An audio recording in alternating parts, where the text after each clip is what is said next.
En Ripley nos movemos con la exactitud de un reloj. Porque para que tu pedido llegue en 24 horas, en cada caja viajamos todos. En Ripley.com.pe cumplimos con nuestro compromiso contigo. Y si te decimos 24 horas, tu pedido llega en 24 horas. Ripley 24 horas. Tiempo real, tiempo Ripley. Ahora bien, de que el clamor de la gente, que lo pide la gente, bueno, esa es la mente turbada de este resentido social y racista y acomplejado que es Aníbal Torres, ¿no?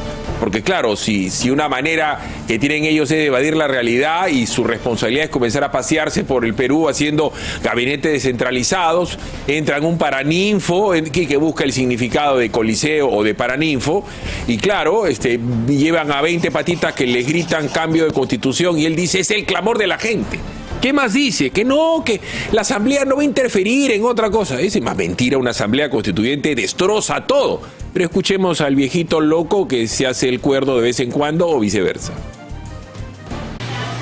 Que la Asamblea Constituyente no podrá interferir, ¿no?, en las instituciones ya constituidas y que no podrá reducir el mandato, expresamente, no podrá reducir el mandato de los congresistas ni del presidente. Tiene que regir el principio de los hechos consumados. Claro que hay que hacer una serie de modificaciones, por ejemplo, la reelección de los congresistas o de revisar si desean la reelección del presidente. Por eso, pues, el presidente va a comenzar a reelegirse perpetuamente para quedarse en el poder. Pero si ahorita nomás un señor que se llama Vizcarra no le volteó al Perú el Congreso diciendo que ninguno debería ser reelecto y todos son nuevos, entonces, ¿qué cosa les está diciendo a los congresistas? ¡Ay! Podemos revisar la reelección para que te reelijas. Y para que se reelija Castillo. ¿Es lo que te está diciendo o no? Mira, oye, tú de Comisión de Constitución, piénsalo bien, sin interferir con lo que estás haciendo, te puedo reelegir. Entonces los congresistas, ay, vamos por la constituyente para elegirme y tener la teta del Estado para siempre. El común de los congresistas de la bancada magisterial en su vida vieron 2.000 soles juntos. Y ahora ganan 18, machofer, carro, circulina, asesor, muertos y heridos. Es lo que está diciendo, pero insiste él, es en el clamor de la gente, claro, de su gente, de su portátil, escuchemos. Dice, primero dijeron que no van a promover la Asamblea Constituyente y ahora promueven la Asamblea Constituyente. Se recortan las frases, ¿no?, para descontextualizar. Pero lo voy a explicar muy facilito, ¿no? El candidato Pedro Castillo, ¿no?, durante su propaganda siempre manifestó al pueblo que iba a convocar a una Asamblea Constituyente. Y el pueblo votó por esa Asamblea Constituyente, pero en cuanto jura como presidente, conversamos con el presidente, ¿no?, y llegamos a esta conclusión. Ahora no puedes cumplir con esa promesa porque has prometido, ¿no?, al pueblo una Asamblea Constituyente, pero ahora no eres presidente solamente de los que quieren la Asamblea Constituyente, solamente de los que votaron por usted, sino es también presidente de los que no votaron por usted, de los que no están de acuerdo con la Asamblea Constituyente. Eso es lo que se estaba, ¿no?, haciendo permanentemente, no se estaba promoviendo la Asamblea Constituyente. Pero luego se inician estos consejos descentralizados, estos consejos de ministros descentralizados. Y llegamos a cualquier lugar, ¿no? Y lo primero que pide la gente es, en primer lugar dice, cierren el Congreso. Y en segundo lugar dice, Asamblea Constituyente, cumplan con su promesa, convoquen a una Asamblea Constituyente. Muy bien, cierren el Congreso, ustedes saben. O sea, la gente que se ha dado cuenta que la gente lo pide. Él mismo decía, no, yo estoy en desacuerdo con el cambio constitucional. Por este señor, en el mejor de los casos, votó 12%. Con la cifra repartidora, el voto válidamente dividido, que llegó a 19%. Es en el mejor de los casos. Y dentro de los que votaron por él, no todos votaron porque quería constituyente, pero esa interpretación es mía, usted tendrá la suya, él tendrá la suya y quien sea tendrá la que quiera. Pero la argumentación central es, nos hemos dado cuenta según lo que hacemos cuando nos vamos a la calle. Es decir, han hecho su encuesta así, levantando el dedo para ver qué temperatura hay en el ambiente. Bueno, para tal caso le atribuiríamos valor a todas las encuestas que hay, y todas las encuestas que hay te dice que entre el 75 y el 85% de la gente no quiere cambio constitucional. Entre otras cosas porque recuerdan la desgracia que pasó. Otras personas recuerdan lo que pasó antes de esta constitución. Terrorismo, hiperinflación, especialmente en el tema de la economía. El Perú vivió una situación de desastre. El común de la gente que tiene menos de 30 años no la tiene clara. El común de la gente que tiene menos de 30 años no la tiene clara porque no se acuerda, ya, porque eran niños. Ya, de 35 para 40, su papá les ha contado. 5 años, 6 años, recordarán haciendo la cola con la mamá, eso de que las cosas estaban caras. Pero de 40 años para adelante, lo que vamos a ver no la sabemos todititos. ¿Qué cosa es el significado de la palabra inflación o hiperinflación? Que no te alcance la cola. Eso sí se acuerda la gente de más de 40 años. A ver si se lo cuentan al que está al costado de usted mientras que vemos esta nota. No, señorita, no encontramos de temprano ni azúcar, ni arroz. ¿Ve la vida cómo están? ¿Qué hacer ahora? ¿Cómo hay que buscar? Hay que pagar sobreprecio. El arroz hay que pagar sobreprecio. Aquí yo, mire, estoy 435. De repente no alcanzo, muchos se están zampando. Este tétrico escenario de largas filas por causa del desabastecimiento de comida es el reflejo de lo que fue la crisis económica más terrible en la historia de nuestro país. Una hiperinflación que obligó a familias a buscar su futuro en el extranjero y a los que se quedaron a prácticamente mendigar para llevarse un plato de comida a la boca. En ese tiempo pues compraba un pan, por ejemplo, que costaba 20 céntimos, lo compraba el otro día, de repente 50 céntimos, se iba subiendo, ¿no? Hasta igual la leche. Faltaba de todo, había que hacer cola un montón, que había que comer el pan popular, que era asqueroso. Cuando pagaban había que ir corriendo al Banco de la Nación de un distrito porque habían abierto, y uno llegaba y ya no había, y después decían no han abierto otro, o sea, no había plata. El recuerdo de esa época nefasta aún vive en la memoria de las personas mayores de 40 años, pues vieron esa triste historia en primera fila. A ellos nadie se los contó, lo vivieron. Comprábamos lo que íbamos a consumir nomás porque no había más platita, pues, porque teníamos que hacer unas largas filas. Y no vendían a veces más de 1 kilo, vendían hasta por cuarto, vendían por medio kilo. En los mercados se condicionaba la venta del arroz y del azúcar. Y los Pepe los vivos se llevaban por saco. No sé cómo lo hacían. El panorama antes de la Constitución del 93 era que había aproximadamente 80% de pobreza en el país. Con la Constitución del 93 descendió a 20%. Durante el primer gobierno de Alan García, la inflación acumulada llegó a ser de 2.178%.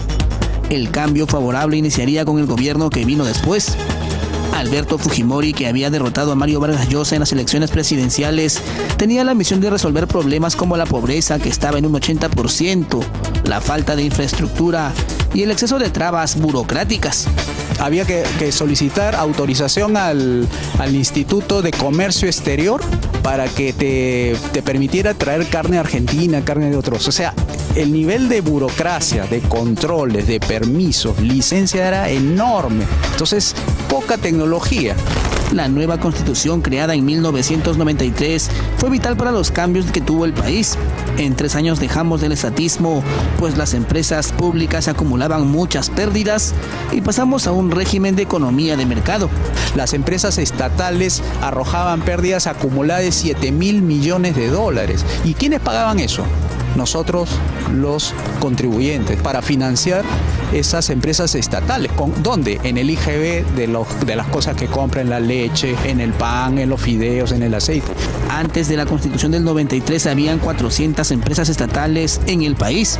Ahora quedan en promedio 110 que incluyen a las cajas municipales. La gran mayoría de ellas se privatizaron y permitieron reducir algunas brechas, como el acceso a la luz, que hoy en día llega a casi todo el país.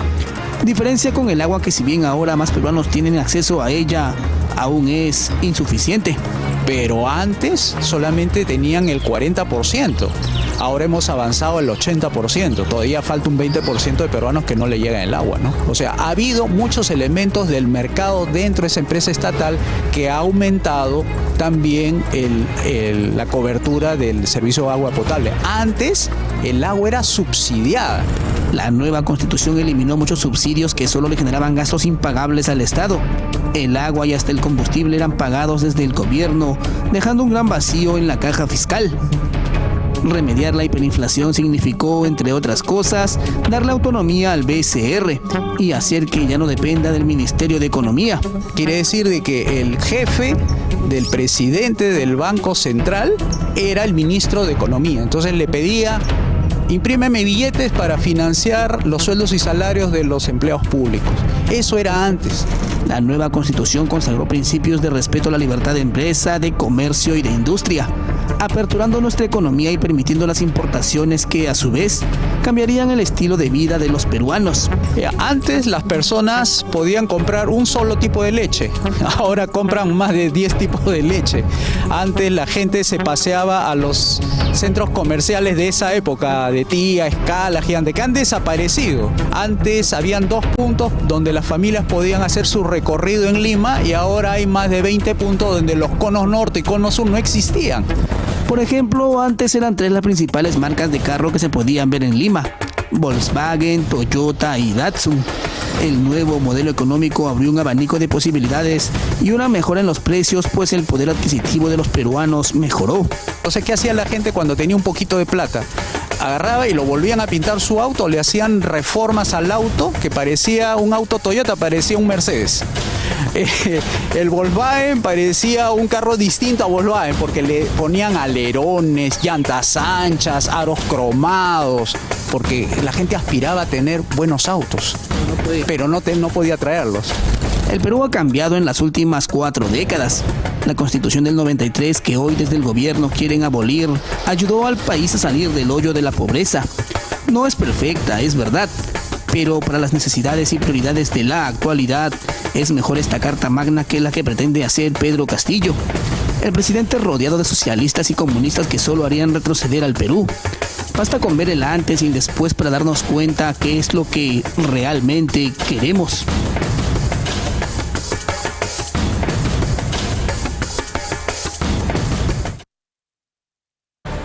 El desarrollo que ha habido del Perú en los últimos 30, desde el 93 a la fecha, es el despegue no solamente económico y social más grande de la historia del Perú, amplísimamente documentado en cada uno de los sectores de la economía del Perú, del consumo de alimentos, de bebidas, de electrificación rural, de potabilización del agua. O sea, ha sido el día y la noche.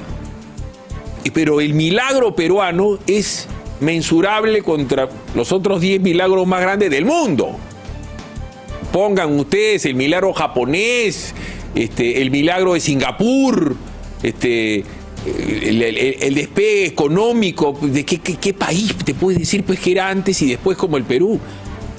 No sé, no se me ocurre. De repente Europa después de la posguerra, de la Segunda Guerra, Alemania después de la Segunda Guerra Mundial. Eso ha sido el milagro peruano. Una locura. O sea, cuando yo veo consumir como consume la gente, el día de hoy, pollo, huevos, leche, carne.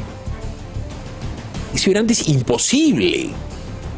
Centros comerciales. Ahora, cuando hablaba el economista Tapia, que decía 2 lugares para ir a comprar. Los centros comerciales de Lima, entre comillas, era ir a Miraflores, a la Avenida Larco, que era pues un lujo. Las tiendas con la garota, había un par de zapatos diferentes a lo normal, que eran Teddy, de diamante y bata. No había más. Treparetabas. No habían zapatillas importadas. Ir a Galerías Persia era pues una locura, que está pues pasando la avenida Benavides. O ir al centro de Lima, que era el Jirón de la Unión. Ese era el centro comercial. No existía un solo centro comercial. Una locura, pues. O sea, en Ripley nos movemos con la exactitud de un reloj. Porque para que tu pedido llegue en 24 horas, en cada caja viajamos todos. En Ripley.com.pe cumplimos con nuestro compromiso contigo. Y si te decimos 24 horas, tu pedido llega en 24 horas. Ripley 24 horas. Tiempo real, tiempo Ripley.